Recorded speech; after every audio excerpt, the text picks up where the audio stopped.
Assalamualaikum warahmatullahi wabarakatuh. Perkenalkan, saya Tamara Putri Natasha, NPM 2208260082.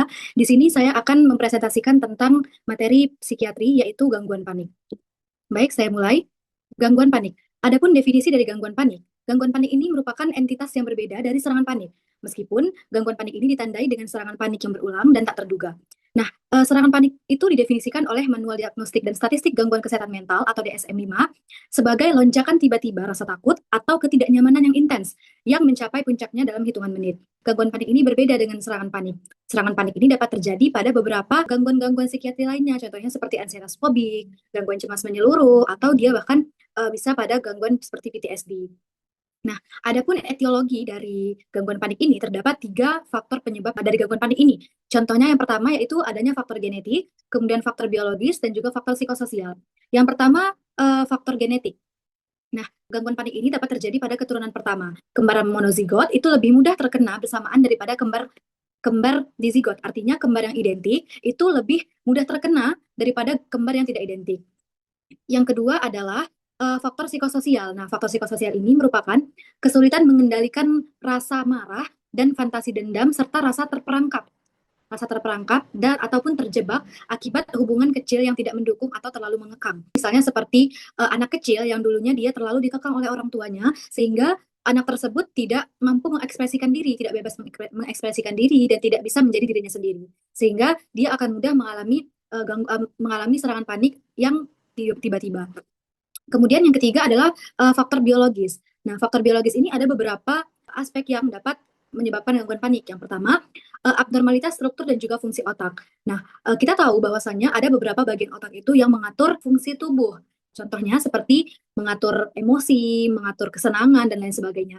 Nah, apabila terjadi struktur dan fungsi otak yang tidak normal ataupun fungsinya bekerja terlalu aktif atau dia terlalu lemah, itu akan berpengaruh terhadap psikisnya, contohnya seperti mudah takut, mudah cemas, atau mudah sedih. Kemudian yang kedua adalah gangguan neurotransmitter. Nah, kita tahu bahwasanya neurotransmitter itu merupakan suatu pesan yang ada pada sistem saraf, yang dimana pesan tersebut akan dikirimkan melalui sistem saraf untuk mengendalikan otak gitu. Contohnya seperti serotonin, GABA, dan juga norepinefrin. Nah, pada gangguan panik ini terjadi penurunan fungsi serotonin. Nah, serotonin ini merupakan suatu neurotransmitter yang berfungsi untuk ketenangan dan juga kewaspadaan. Nah, sehingga apabila fungsi serotonin ini menurun, maka seseorang itu akan mengalami mudah cemas, mudah sedih, dan juga emosinya itu tidak teratur. Kemudian yang kedua adalah GABA atau gamma aminobutyric acid.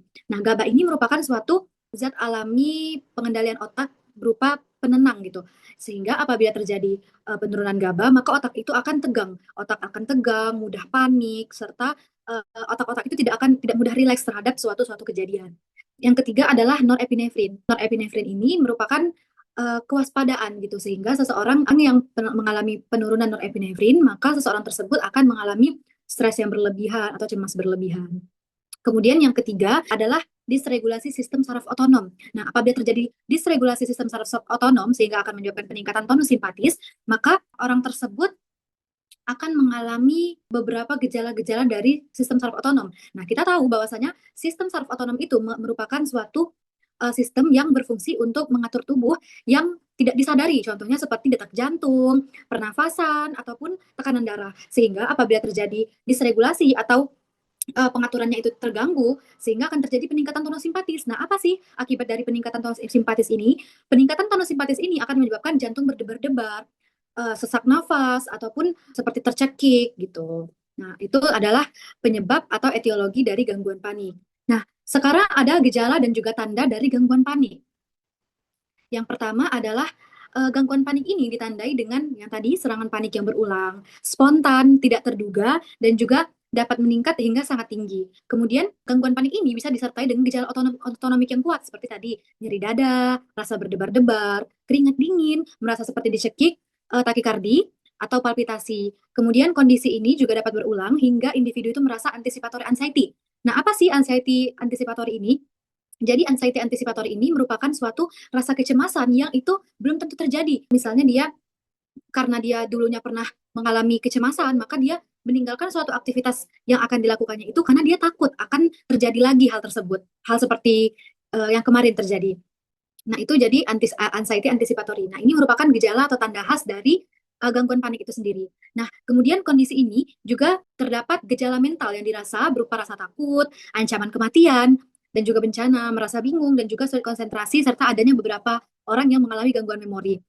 Nah, pada gangguan panik ini, serangan paniknya itu dapat berlangsung 20-30 menit. Nah, adapun kriteria diagnostik berdasarkan PPDGJ 3, gangguan panik ini dapat ditegakkan sebagai diagnosis utama apabila tidak ditemukan adanya gangguan ansietas fobik. Artinya dia tidak boleh mengalami ansietas yang terdapat objeknya gitu. Dia tidak boleh takut terhadap cemasnya itu ada pemicunya gitu. Dia nggak boleh. Sehingga seseorang itu baru bisa dikatakan gangguan panik apabila tidak didapatkan gangguan ansietas fobik. Kemudian untuk diagnosis pastinya harus ditemukan adanya beberapa kali serangan ansietas berat atau severe attack of autonomic anxiety dalam masa kira-kira 1 bulan. Nah, untuk gangguan panik ini pada keadaan-keadaan di mana sebenarnya secara objektif tidak ada bahaya. Artinya dia mengalami serangan panik ini tiba-tiba, nggak ada bahaya, nggak ada bencana, dan tidak ada pemicunya. Dia tiba-tiba mengalami serangan panik seperti tadi, sesak nafas, mudah panik, sedih, tiba-tiba, secara tiba-tiba. Kemudian tidak terbatas pada situasi yang telah diketahui atau yang dapat diduga sebelumnya atau unpredictable situation. Artinya dia di mana saja dan juga kapan saja, bisa pada saat dia lagi nonton TV tiba-tiba ada serangan panik, dan juga ini terjadi berulang kali. Kemudian dengan keadaan-keadaan yang relatif bebas dari gejala-gejala anxiety pada periode di antara serangan-serangan panik. Nah, kita tahu bahwasannya gangguan panik ini kan merupakan serangan panik yang terjadi berulang kali. Artinya dapat ditegakkan gangguan panik apabila di antara serangan-serangan tersebut terdapat fase yang normal gitu. Nah, kemudian patofisiologi dari gangguan panik ini tadi juga sudah beberapa saya jelaskan, ada faktor-faktor sosial seperti pola asuh pada kelekatan masa bayi ataupun pada masa kanak-kanak, atau terjadi kekerasan, kemudian terjadi stres berkepanjangan ataupun bahkan trauma, serta bisa penyalahgunaan zat. Nah, kemudian ada faktor-faktor biologi seperti tadi dysregulasi sistem saraf otonom atau akses hipotalamus hipofisis adrenalnya, kemudian juga ada abnormalitas GABA. Kemudian yang ketiga ada faktor-faktor psikologis seperti misalnya keyakinan kuat atau takut terhadap bahaya fisik atau mental dari sensasi tubuh. Kemudian juga bisa kepribadian neurotik. Kemudian juga yang tidak kalah penting adalah genetik. 30-40% itu hereditas. Apabila orang tuanya atau saudaranya mengalami gangguan panik ini, maka 30-40% itu akan menurun gitu. Nah, akibat dari faktor-faktor ini, keempat faktor ini akan terjadi gangguan panik. Artinya serangan panik ini sering terjadi karena adanya isyarat internal dari tubuh itu sendiri, bukan dari keadaan luar. Nah, apa sih akibat dari gangguan panik ini? Akibatnya terjadi penurunan GABA di sistem limbik. Karena kan kita tahu bahwasannya GABA ini merupakan suatu zat penenang alami di otak, sehingga apabila terjadi penurunan GABA, maka seseorang tersebut akan mengalami penurunan konsentrasi, mudah cemas, dan lain sebagainya. Dan juga otak itu akan mengalami stres yang berkepanjangan, sehingga dia akan menjadi tidak rileks, dan juga bahkan mungkin bisa mudah panik gitu. Nah, akibat dari penurunan GABA di sistem limbik, hambatan amigdala itu akan menurun. Amigdala ini kan suatu pusat rasa takut, sehingga hal tersebut tidak boleh terjadi terus-menerus, sehingga harus ada hambatan amigdala pada beberapa kondisi. Nah, pada gangguan panik ini, dia akan menurunkan hambatan amigdala, sehingga orang tersebut akan mengalami rasa takut yang berlebih-lebihan atau terus-menerus. Nah, akibatnya akan terjadi aktivasi dari sistem saraf simpatetik. Akibat dari aktivasi sistem saraf simpatetik ini, gejala fisik yang akan dialami oleh seseorang tersebut akan mengalami detak jantung yang meningkat, hiperventilasi, berkeringat, gemetar, mual, kesulitan bernafas, ataupun bahkan sakit pada dada, dan juga bisa palpitasi. Nah, akibat dari gejala fisik tersebut akan terjadi hiperventilasi. Hiperventilasi ini akan mengalami alkalosis pada respiratoriknya.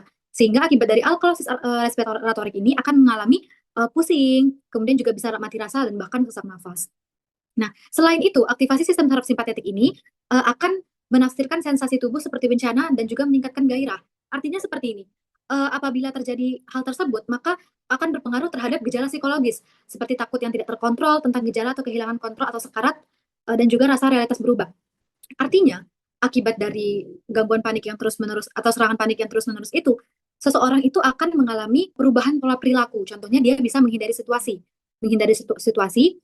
yaitu dia menghindari situasi yang bisa memicu sensasi tubuh yang mirip dengan serangan panik tersebut. Contohnya dia karena dia sudah pernah mengalami serangan panik yang berulang, dia menghindari situasi tersebut. Contohnya pada saat pertama kali serangan itu terjadi saat dia lagi olahraga, misalnya dia lagi jalan-jalan. Nah, dia menghindari situasi tersebut agar tidak terjadi serangan panik lagi gitu. Kemudian untuk perilaku keselamatan, contohnya membawa obat-obatan anti cemas Dan juga dia harus mengetahui letak rumah sakit terdekat. Untuk apa? Untuk meningkatkan perasaan aman dia terjadi serangan panik lagi.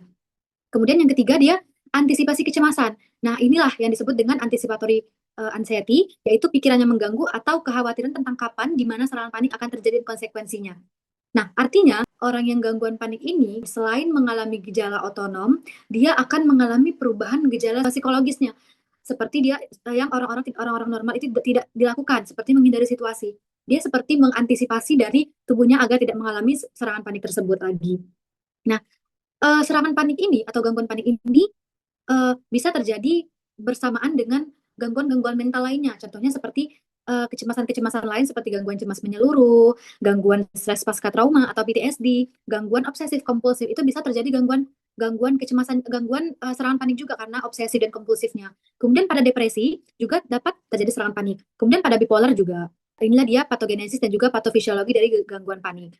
Nah, kemudian selanjutnya yang tata laksana dari gangguan panik ini, dia terdapat dua yang penting untuk tata laksana gangguan panik ini. Yang pertama psikoterapi. Psikoterapi ini merupakan suatu yang dapat dibantu dengan bahkan orang-orang itu sendiri. Contohnya seperti terapi relaksasi. Terapi relaksasi ini merupakan suatu terapi yang untuk meningkatkan akibat dari otonom-otonom tadi seperti sesak nafas atau seperti tercekik gitu kan. Nah, terapi relaksasi ini seperti apa contohnya? Seperti misalnya dia tarik nafas yang dalam dan dia juga disuruh buang nafas pelan-pelan. Kemudian juga yang kedua ada kognitif behavior terapi. Adapun farmakologi selain psikoterapi tadi, tentunya diperlukan juga farmakologi dan seperti bisa diberikan antidepresan SSRI yaitu fluoxetine 20 mg satu kali satu, bisa juga sertralin 50 mg satu kali satu. Ataupun apabila dia tidak kuat lagi atau terjadi secara tiba-tiba bisa dikasih golongan benzodiazepin yaitu alprazolam 0,25 mg 3 kali satu. Nah, terakhir, prognosis dari gangguan panik ini, kebanyakan orang akan mengalami kekambuhan gejala bahkan setelah periode bebas gejala. Kepatuhan terhadap pengobatan merupakan masalah utama, sehingga gangguan panik ini prognosisnya itu tergantung dari pengobatan orang tersebut. Apabila dia rajin minum obat, maka dan juga dia bisa mengontrol emosinya dan juga dia belajar untuk mengontrol emosinya, maka itu akan berpotensi untuk sembuh gitu, prognosisnya menjadi baik. Sehingga hanya sekitar 60% pasien yang mencapai remisi dalam 6 bulan. Pemicu hasil yang buruk meliputi penyakit kronis, sensitivitas interpersonal yang tinggi, belum nikah, kelas sosial rendah, dan hidup sendiri itu akan prognosisnya menjadi buruk. Selain kejadian jantung dini yang merugikan, pasien-pasien juga berisiko bunuh diri. Artinya gangguan panik ini bisa berpotensi sembuh dan juga bisa berpotensi tidak sembuh dan juga bisa memperburuk keadaan gangguan panik itu sendiri akibat orang itu sendiri. Mungkin ini saja yang dapat saya sampaikan tentang gangguan panik. Adapun referensi yang saya gunakan ini, baik mungkin ini saja yang dapat saya sampaikan. Mohon maaf atas segala kesalahan dan kekurangan. Wabillahi taufiq wal hidayah. Wassalamualaikum warahmatullahi wabarakatuh.